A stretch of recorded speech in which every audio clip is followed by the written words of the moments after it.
सोचिए, एक ऐसा बादशाह जो एक तरफ तो इंसाफ की मिसाल था और दूसरी तरफ बेहद जालिम भी। एक ऐसा इंसान जो कला का तो दीवाना था लेकिन अपनी ही बुरी आदतों का गुलाम भी। जी हाँ, आज हम बात करने वाले हैं चौथे मुगल बादशाह जहांगीर की। एक ऐसा शासक जिसकी कहानी कॉन्ट्रडिक्शंस यानी विरोधाभासों से भरी पड़ी है। जहांगीर, इस नाम का मतलब ही है दुनिया को जीतने वाला, फारसी में कॉन्करर ऑफ द वर्ल्ड।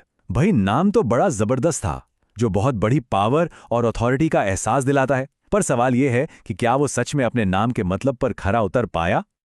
तो चलिए इस आलीशान टाइटल के पीछे छिपे इंसान को जानने की कोशिश करते हैं, क्योंकि यहीं पर जहांगीर की असली और उलझी हुई कहानी शुरू होती है। एक ऐसी कहानी जो कॉन्ट्रडिक्शन से भरी है। तो सबसे पहले बात करते हैं जहांगीर के सबसे बड़े कॉन्ट्रडिक्शन की, उसका इंसाफ और उसकी जालिमत। ये दोनों चीजें एक साथ कैसे चल सकती हैं? मतलब एक ही इंसान न्याय का देवता भी हो और बेरहमी की हदें भी पार कर दे।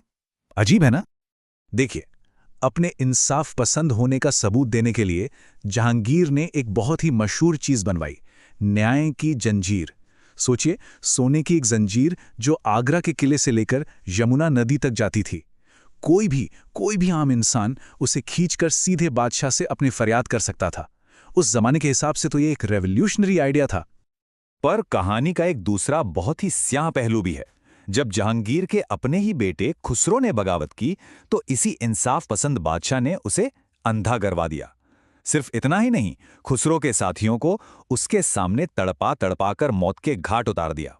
तो देखिए, ये थे उसके दो चेहरे, एक तरफ न्याय की जंजीर और दूसरी तरफ अपने ही बेटे के लिए इतनी बेरहमी। अब चलते हैं दूसरे कॉन्ट्रडिक्शन की तरफ। एक दुनिया का विजेता जो अपनी पूरी सल्तनत की बागडोर खुशी खुशी किसी और के हाथ में दे दे। आखिर वो कौन था जिसे जहांगीर ने खुद से भी ज्यादा ताकतवर बना दिया था? अक्सर ये कहा जाता है कि जहांगीर ने खुद कहा था, मैंने अपने सल्तनत अपनी महबूबा बेगम को एक प्याला शराब और एक कटोरा सूप के लिए बेच दी है। और सुनिए, ये सिर्फ कहने की बात नहीं थी, ये काफी हद तक हकीकत थी। जहांगीर ने असल में पूरे साम्राज्य का कामकाज अपनी बेगम महारानी नूरजहां के हाथों में छोड़ दिया था। और नूरजहां कोई मामूली महारानी नहीं थी। वो बेहद होशियार, कमाल की शिकारी और एक जबरदस्त स्ट्रैटेजिस्ट थीं। फैशन से लेके आर्किटेक्चर तक हर चीज में उनकी पकड़ थी। उनका रुतबा इतना बढ़ गया था कि उनके नाम पर सिक्के तक ढाले गए। मुगल सल्तनत में किसी औरत के लिए ये अनइमेजिनेबल था। सच कहें तो वही तख्त के पीछे की असली ताकत थी। और अब बात करते हैं जहांगीर के तीसरे और शायद सबसे दुखद कॉन्ट्रडिक्शन की। एक तरफ तो आर्ट और साइंस के लिए उसका जुनून, और दूसरी तरफ उसकी वो आदतें जो उसे अंदर ही अंदर खोखला कर रही थीं। अपनी बायोग्राफी तुजुके जहांगीरी में जहांगीर बड़े फक्र से लिखता है कि जब कोई पेंटिंग मेरे सामने आती है, मैं फौरन बता सकता हूं कि ये किस आर्टिस्ट का काम है। कमाल की बात तो ये है कि वो ये तक पहचान लेता था कि अगर एक चेहरे की आंख किसी और ने और भौं किसी और ने बनाई है तो वो किसका काम है। मतलब आर्ट की समझ नेक्स्ट लेवल थी। और ये सिर्फ पेंटिंग तक ही नहीं था, वो एक कीन नेचुरलिस्ट भी था। पेड़ पौधों, जानवरों, इन सब पर बड़ी बारीकी से लिखता था अपनी किताब में। यहां तक कि उसने कुछ साइंटिफिक एक्सपेरिमेंट्स भी किए। जरा सोचिए, एक बादशाह जिसके पास दुनिया की हर दौलत हो, वो इन चीजों में इतनी दिलचस्पी ले रहा था। ये बहुत रेयर था। लेकिन इस ब्रिलियंट दिमाग पर अफीम और शराब की लत का एक बहुत ही गहरा साया था। एक ऐसी लत जिसने आखिरकार उसकी सेहत और उसकी जिंदगी दोनों को तबाह कर दिया।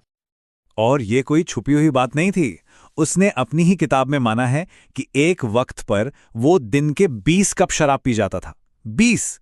ये एक शॉकिंग कन्फेशन है। इससे पता चलता है कि उसकी लत कितनी ज्यादा खतरनाक हो चुकी थी, और यही लत उसे ले डूबी। तो इन सारे कॉन्ट्रडिक्शंस का आखिर में हुआ क्या? जहांगीर की लेगेसी कैसी रही? ये कल्चरल अचीवमेंट्स और पॉलिटिकल क्रैक्स का एक बड़ा ही कॉम्प्लिकेटेड मिक्स है। चलिए जरा इसे समझते हैं।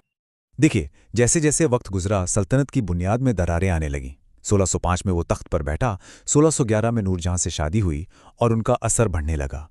फिर 1615 में सर थॉमस रो के आने से अंग्रेजों के साथ एक नए रिश्ते की शुरुआत हुई। लेकिन फिर 1622 में कंधार जैसा जरूरी इलाका हाथ से निकल गया। घर में ही उसके बेटे शाहजहां ने बगावत कर दी और आखिरकार 1627 में नशे की वजह से तबाह हुई सेहत के कारण जहांगीर की मौत हो गई। साफ है, उसकी अपनी कमजोरियों का असर अब पूरे साम्राज्य पर पड़ रहा था। तो जहांगीर की लेगेसी एक तरह से दोधारी तलवार जैसी है। एक तरफ उसके दौर में आर्ट और कल्चर ने नई ऊंचाइयां छुईं। शानदार पेंटिंग्स, आर्किटेक्चर, उसकी अपनी डिटेल्ड मेमोयर्स, ये सब कमाल का था। लेकिन दूसरी तरफ कंधार का हाथ से निकलना, परिवार में बगावतें, नूरजहां की बढ़ती ताकत और उसकी खुद की नशे की लत, इन सब ने सल्तनत को अंदर से कमजोर करना शुरू कर दिया था। और हाँ, इंग्लिश ईस्ट इंडिया कंपनी की दस्तक भी उसी के दौर में हुई थी। एक हिस्टोरियन है हेनरी बेवरेज। उन्होंने जहांगीर के बारे में शायद सबसे सही बात कही है। उन्होंने जहांगीर की तुलना रोमन सम्राट क्लॉडियस से की और कहा कि वो एक कमजोर इंसान था जो एक बादशाह के तौर पर गलत जगह पर था। बेवरेज का यह भी मानना था कि अगर जहांगीर किसी नेचुरल हिस्ट्री म्यूजियम का हेड होता तो शायद वो एक कहीं ज्यादा बेहतर और खुश इंसान होता। तो आखिर में सवाल यही बचता है कि जहांगीर को कैसे याद रखा जाए, एक ब्रिलियंट आर्ट लवर जिसने मुगल कल्चर को नई बुलंदियों पर पहुंचाया, या फिर एक कमजोर बादशाह जिसकी निजी खामियों ने सल्तनत के पतन की शुरुआत कर दी थी। शायद उसकी असली पहचान इसी सवाल के अंदर छिपी है, एक ऐसा शहंशाह जो ब्रिलियंट भी था और ब्रोकन भी।